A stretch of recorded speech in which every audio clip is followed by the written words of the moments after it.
여러분 가정에서 어떤 게 대우 받으시는지 모르겠는데 저는 집에서 참 이쁨 받는 남편입니다. 그래서 여러 사랑을 입고 대체로 칭찬을 듣고 있지만 제가 잘못할 때 한 가지 혼나는 경우도 있습니다.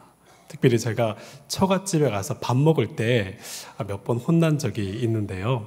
다름이 아니고 제가 밥을 먹는데 김부터 집어서 먹는 바람에 그런 거예요. 그러니까 상이 차려졌습니다. 그리고 장모님께서 또 사위가 온다고 얼마나 맛있는 음식들을 막 이렇게 차려놨겠습니까? 근데 그 많은 맛있는 음식 중에 제가 제일 먼저 김을 탁 집고 이렇게 딱 밥을 먹으니까 집에 와서 저희 아내가 굉장히 혼내더라고요. 아니 어떻게 그 많은 음식들 중에 맨날 먹는 김을 제일 먼저 집을 수가 있냐. 남자들은 절대 알지 못하는 세계를 내 여자들은 분명히 알고 계실 걸로 압니다. 근데 이게 저희 집안의 문제만은 아니었나 봐요. 이 게시판에 보면 가끔 먹는 문제 때문에 다투는 경우가 있는데 한 아내가 이런 사연들을 게시판에 올린 걸 봤습니다. 자기는 남편 때문에 너무 화가 난다는 거예요. 자기는 내적 갈등이 너무 심하다는 거예요. 이유가 뭐냐면 자기가 어느 날 이 시아버주머니 아주버님이 집에 오셔가지고 같이 이 둘이서 너무 재밌게 얘기를 하더래요. 그래서 자기가 그러면 이들을 위해서 특별한 요리를 준비해야겠다. 남편이 특별히 참치김밥을 너무 잘 먹기 때문에 그 안 되는 김을 싸고 굽고 참기름도 발라가고 깻잎도 넣고 해서 김밥을 맛있게 해가지고 한 접시 이렇게 크게 담아놨대요. 그리고 내가 밖에 다녀오면 맛있게 먹었겠거니 하고 딱 갔다 왔는데 하나도 안 먹었다는 거야. 그래서 왜 여보 이거 왜 하나도 안 먹었어요? 그렇게 물어보니까 안에 맛살이 안 들어가서 자기가 맛이 없을 것 같아서 안 먹었다는 거예요. 그리고 아내가 오자마자 이 라면을 끓여달라고 그 라면을 끓여 먹었다는 거예요. 그래서 자기가 너무 화가 나가지고 이 화가 다음부터 내가 다시는 이 인간을 위해서 내가 김밥을 싸놔봐라 하고 밥을 안 해주기로 마음 먹었더니 그때부터 정말 남편이 계속 라면만 끓여 먹더라는 거예요. 근데 라면만 끓여 먹는 걸 보니까 이게 고소한 이 생각이 든 게 아니라 왠지 좀 처량하고 불쌍하게 보인다는 거예요. 그래서 밥을 안 해줄 수도 없고 밥을 해주면 밥 해준 거 두고 옆에 자꾸 라면을 끓여 먹으니까 미워 죽겠고 미움과 이 불쌍한 마음이 계속 왔다 갔다 해서 어떻게 하면 좋겠냐고 그렇게 고민을 올린 걸 봤습니다. 밥 세끼 집에서 먹지만 먹는 것 때문에 아마 갈등이 많이 있는 것 같습니다. 근데 먹는 걸로 얘기하자면 사실 전체 지구에도 굉장히 큰 문제가 있죠. 식량의 부족, 기아의 문제 때문에 사람들은 엄청 고민을 많이 합니다. 그리고 이 식량의 문제와 기아의 문제로 해결하기 위해서 여러 방법론 중에 특별히 3M으로 불리는 그런 방법이 있습니다. 첫 번째는 뭐냐면 멜더스주의라고 하는 건데요. 식량이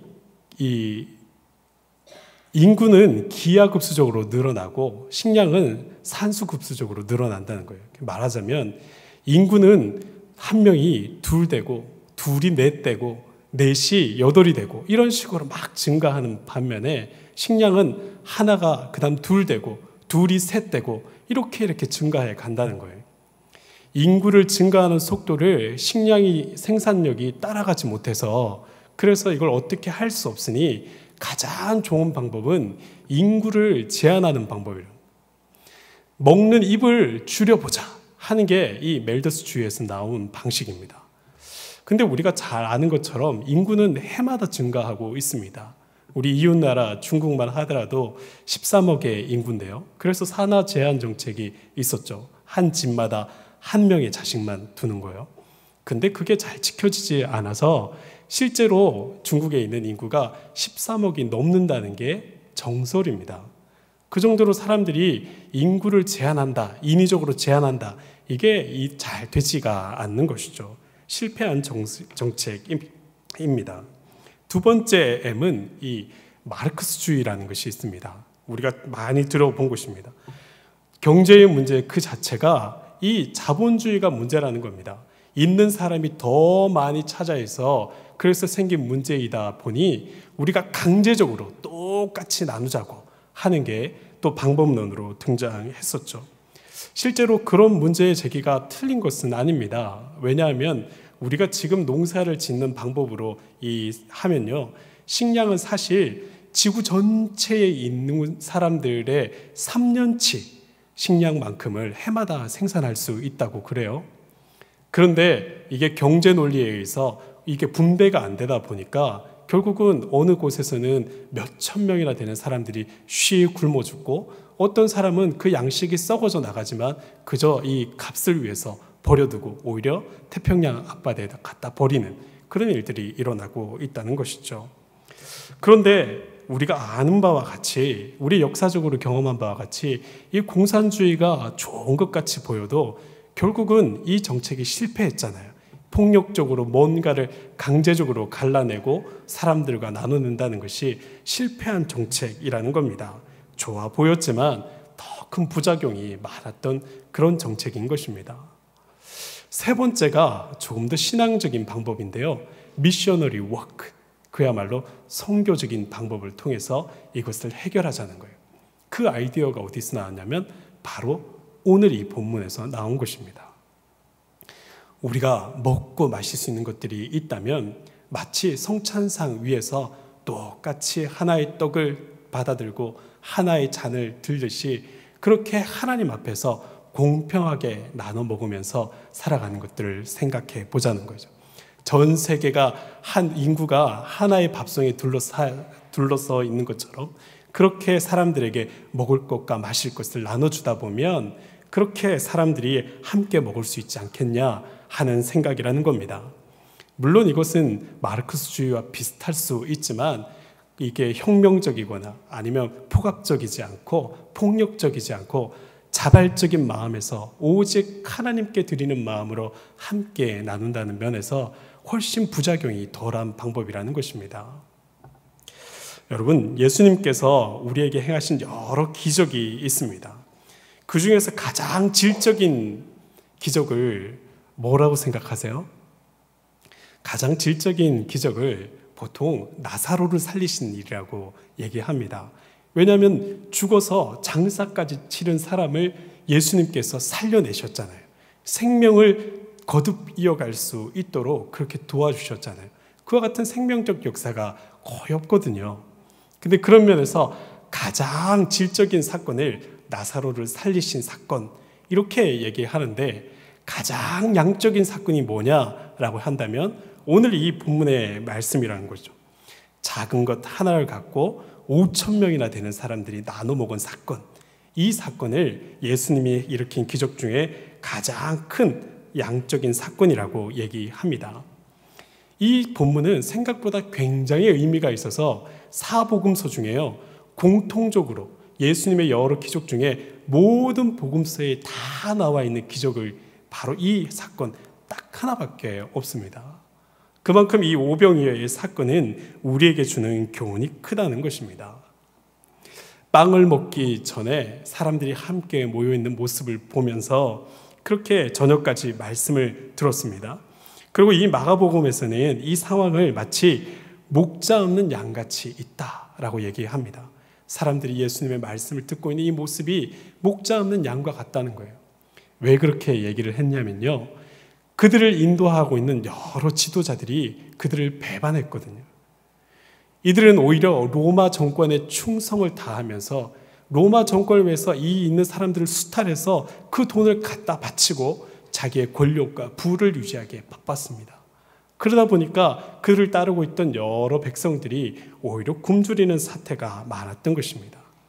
그래서 예수님은 오늘 본문에 나온 것처럼 그들을 불러다가 몸으로 힘든 사람들 병도 고쳐주시고 드디어 이렇게 배부르게 하는 새로운 사건을 일으켜 가셨던 것입니다.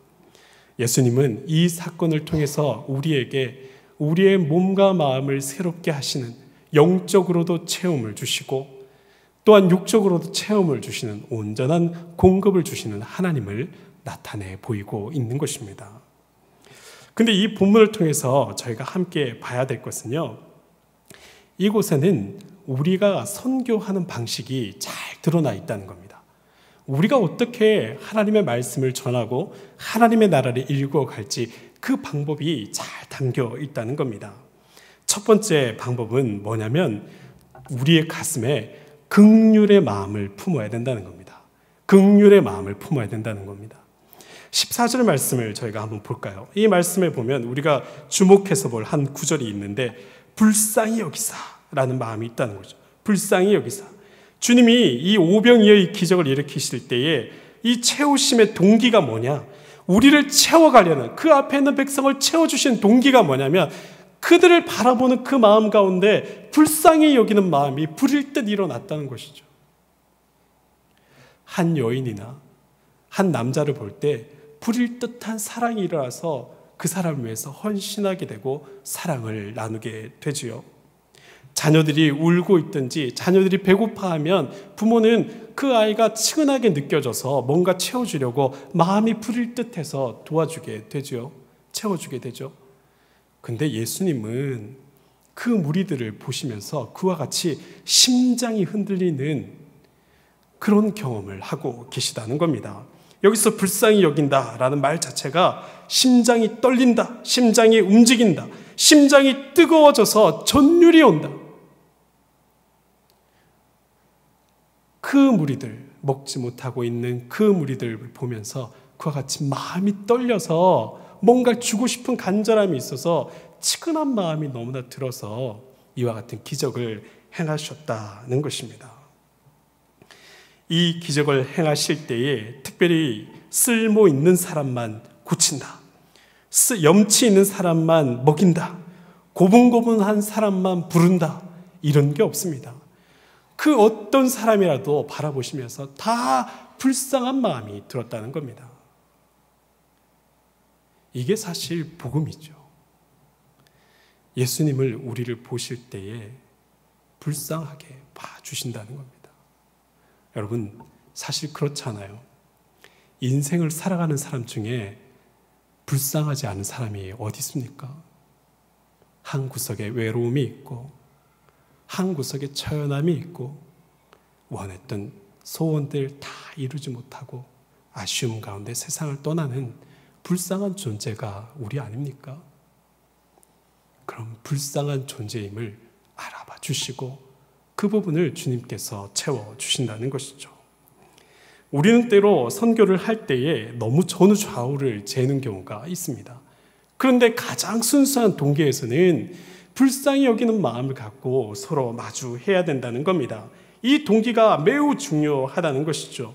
주님께서는 어떤 일을 할 때에 특별히 권력이나 인간의 칭찬을 구하지 말라고 그렇게 말씀하셨습니다.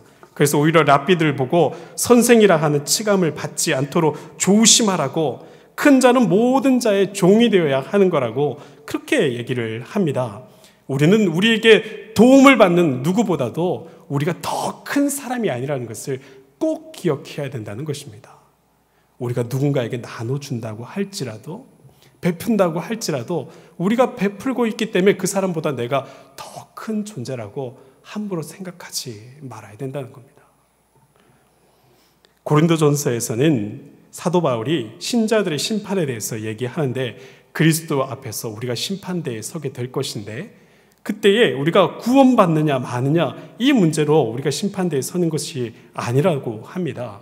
구원은 이미 예수 그리스도의 십자가 앞에 확정된 미래로 우리에게 주어져 있지만, 믿음의 결과로 주어져 있지만 우리 행위의 공적에 따라서 판단받게 될 거라는 것입니다.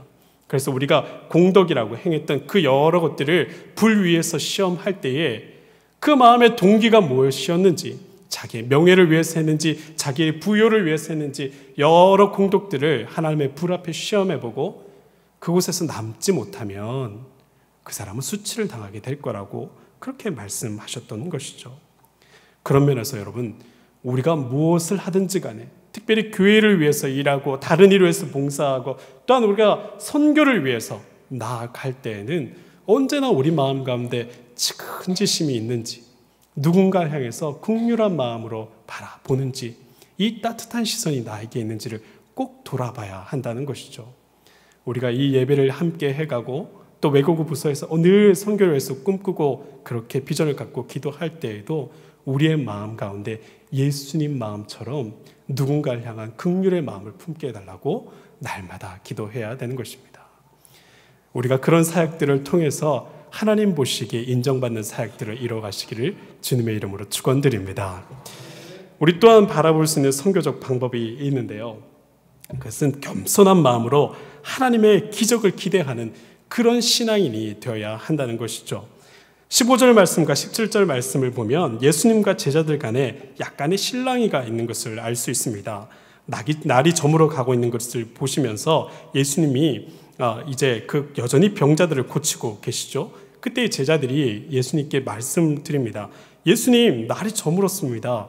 이제 병자 고치는 것도 그만 좀 하시고 사람들에게 저녁 사 먹고 오라고 돌려보내시죠. 라고 이렇게 얘기를 하죠. 그때 예수님이 대뜸 그러십니다. 갈 것 없다. 걔는 그 사람들 다 보내지 말고 너희가 먹을 걸 좀 줘. 라고 그렇게 얘기를 해요. 그럴 때 제자들이 약간 짜증이 섞인 말로 그런 감정을 갖고 얘기를 하죠. 아, 예수님 좀 살펴보십시오. 우리가 가진 거라고는 떡 5개와 물고기 2마리 뿐입니다. 여기서 이렇게 대답을 하고 있는데 요한복음에서는 이런 짜증난 마음들이 좀 더 구체적으로 보입니다. 뭐라고 얘기되어 있냐면 특별히 빌립이 얘기하기를 예수님, 우리가 어디서 떡을 사서 이 사람들을 먹이겠습니까? 이 사람들을 다 먹이려고 하면 200데나리온 되는 떡을 사 먹이더라도 부족합니다. 이렇게 항변하고 있었던 것입니다. 신앙인으로서 우리에게 있는 어떤 위기감에 대한 얘기를 하자면 그것은 1차적으로 어떤 것들이 아니라 여러 외적인 위협이 아니라 우리의 마음 속에서 하나님의 기적을 믿지 않는다는 거예요. 하나님이 우리를 위해서 기적을 행하실 거라는 것을 믿지 않는다는 것이 우리의 신앙적인 위기라는 것입니다. 하나님이 우리를 위해서 특별한 일을 하실 수 있는 분, 그런 마음이 있으시고 그런 능력이 있으신 분이라는 것을 믿지 않는다는 것이 우리의 신앙적인 문제입니다. 우리도 혹시 주님께서 선교적 사명을 감당하라고 얘기할 때에 그렇게 제자들처럼 대답한다면 이런 대답이 되겠죠. 아유, 하나님, 저는 외국어가 안 돼요. 제가 지금까지 외국어 예배 얼마나 오래 드렸는데 중국어 못하겠어요. 일본어 못하겠어요. 영어가 안 들려요. 그러므로 저는 선교를 나갈 수는 없습니다. 예수님, 제 나이가 지금 몇인데요. 힘 있는 애들 많이 있으니까 그분들 선교 보내시고 저는 이 자리에 있겠습니다. 아이고, 하나님, 우리가 얼마나 많은 것을 돕고 있는데요. 지금도 힘에 부칩니다. 우리 능력으로 안 돼요, 안 돼. 적당하게 하게 해주세요. 도대체 우리 보고 몇 군데나 도우라는 거예요? 그렇게 항변할 수 있지 않겠습니까? 요즘 말로 바꾸자면 너무나 사실 합리적인 생각입니다. 경제적 논리로는 완벽한 생각입니다. 그런데 아마 제자들도 우리도 성령의 역사와 하나님의 능력을 알지 못하고 믿지 못하기 때문에 하는 그런 대답일지도 모릅니다. 특별히 오늘 말씀 가운데 그렇죠. 만약에 예수님이 똑같이 그들이 하는 말을 듣고 200데나리온이나 돈이 들어? 아이고, 그럼 말자. 그냥 다 가서 밥 먹고 오라고 하자 하고 예수님이 그렇게 덜컥 대답하신다면 분명히 사복음서에도 기록되어 있는 이와 같은 오병이어의 기적은 보지도 못했을 거고 우리도 알지도 못했을 겁니다. 그런데 예수님은 이 모든 것들을 뚫고 얘기하시죠. 가서 가져오라고. 나눠 먹자. 예수님이 오히려 이 제자들의 말을 거절함으로써 오병이의 기적은 그들에게 보여진 바 되고 우리에게 들려진 바 되고 있는 것입니다. 우리의 행함에 있어서 언제나 여러분 우리의 경험도 있고 경제적 논리도 정말 중요하지만 다른 한켠에 하나님이 우리를 위해서 일할 수 있는 그 능력의 역사가 있음을 믿는 믿음이 있는지를 확인해야 됩니다. 꼭 봐야 됩니다. 우리가 그런 기적의 역사들을 체험하려고 하고 그런 것들이 우리 안에 있는 경험적 지식이 되어야만 합니다. 그렇지 않고 우리가 세상을 향한 어떤 비전을 갖고 나아갈 수 있겠습니까? 하나님의 능력을 통해서 우리의 계산보다 더 큰 일이 일어났음을 믿어야 되고, 그리고 그것을 통해서 새로운 일들을 경험해 가야 됩니다. 그것을 알지 못한다면 우리의 선교적 사명은 곧 자초되고 말 것입니다. 경제적 논리도 있고 인적 자원이 부족하라는 약점도 있고 서로 바쁘다는 핑계가 얼마나 강력하게 우리를 설득해 오는데요. 그렇지만 우리 마음 중심에 있는 들끓는 간절함이 있지 않습니까? 보고 싶잖아요. 오병이어 기적. 떡 5개, 물고기 2마리로도 함께 먹을 수 있는 하나님의 나라의 역사 보고 싶잖아요.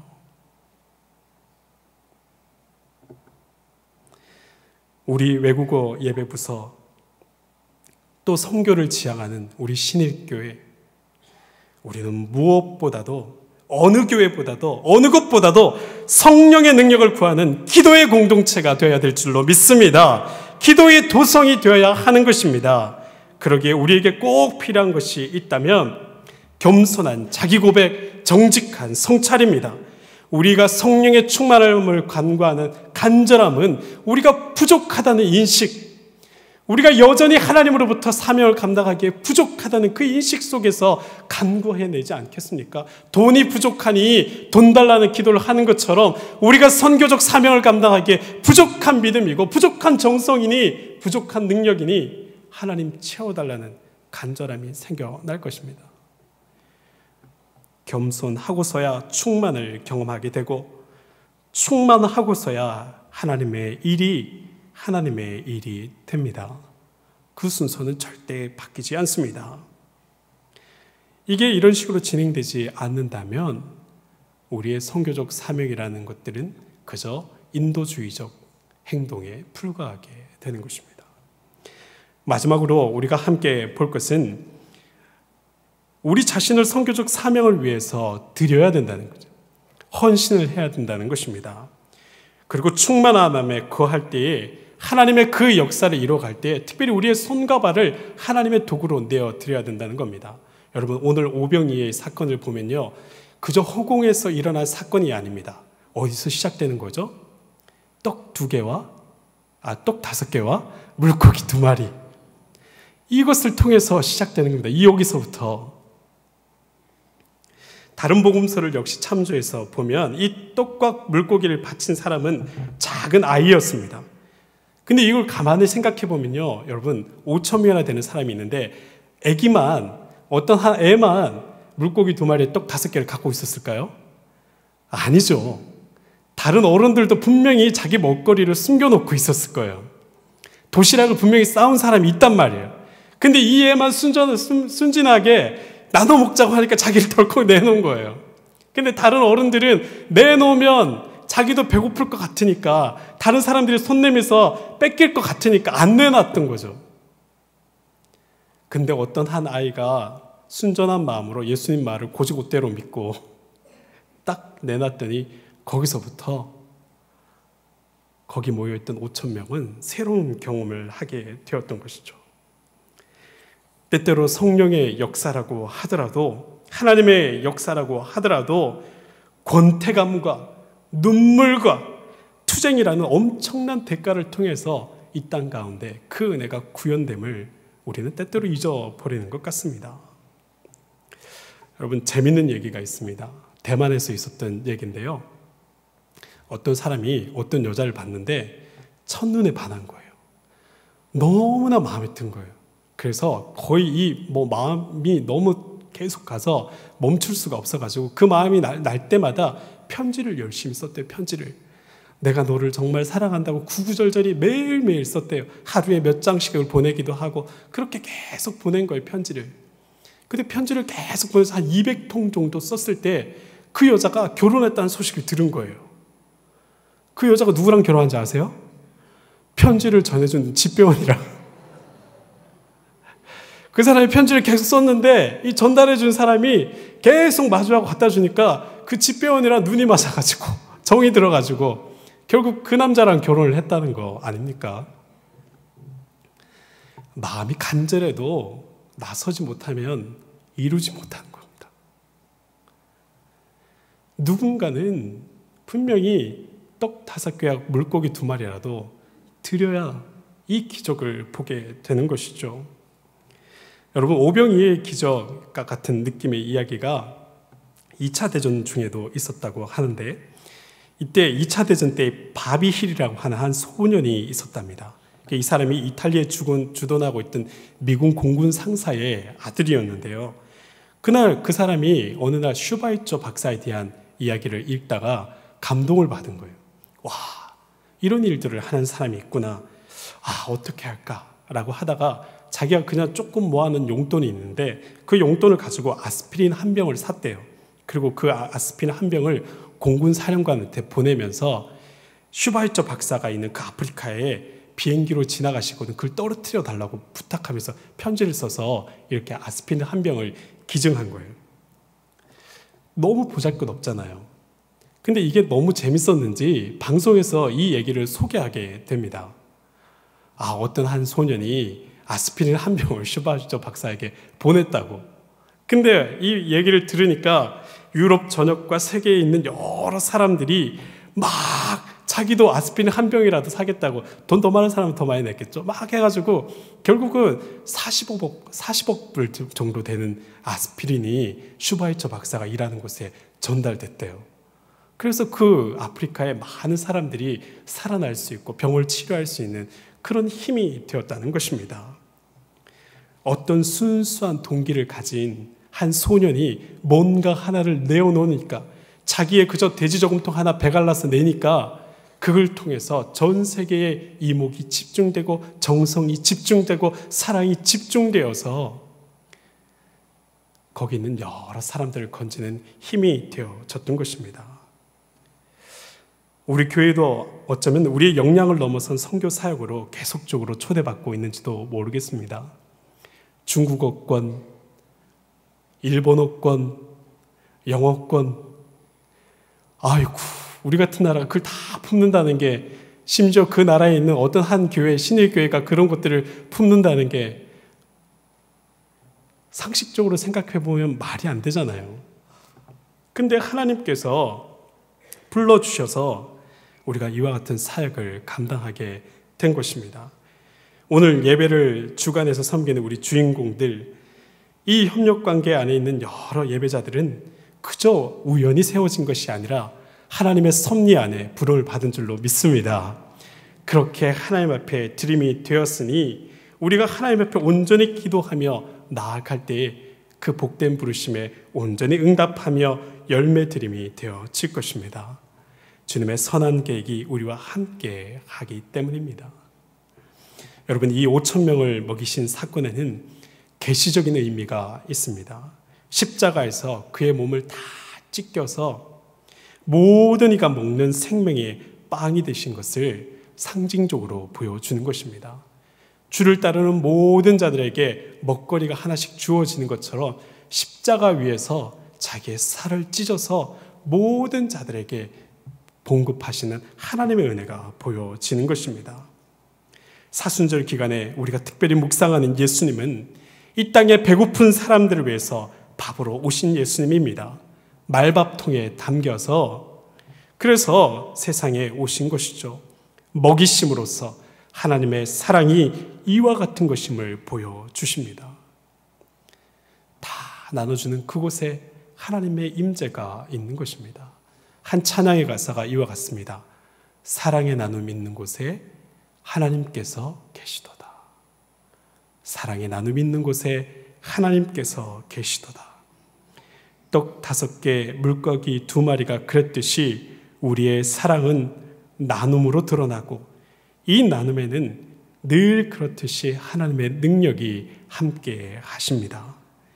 이리 외국어 예배 부서들과 신일의 성도들은 주님의 사람으로서 가슴에는 긍휼의 마음을 품고 두 눈으로는 하나님이 이루실 기적을 바라보고 그리고 손과 발을 주께 내어 드림으로써 오병이어와 같은 역사적 사건을 함께 경험하는 주인공이 되는 복된 인생이 되시기를 주님의 이름으로 축원드립니다. 이제 함께 기도하겠습니다.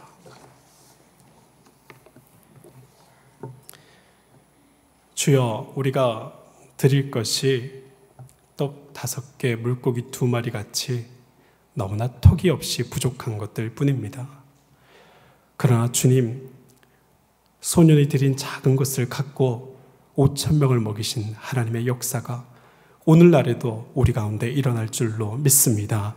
하나님, 우리가 헌신을 멈추지 않게 하시고 기적을 믿기를 주저하지 않게 하시고 하나님 앞에 온전히 나아가게 하셔서 오병이어와 같은 새로운 기적이 이 땅에 나타남을, 세계 속에 나타남을 함께 경험해가는 귀한 신일의 공동체 외국어 부서들 될 수 있도록 주여 도와 주시옵소서.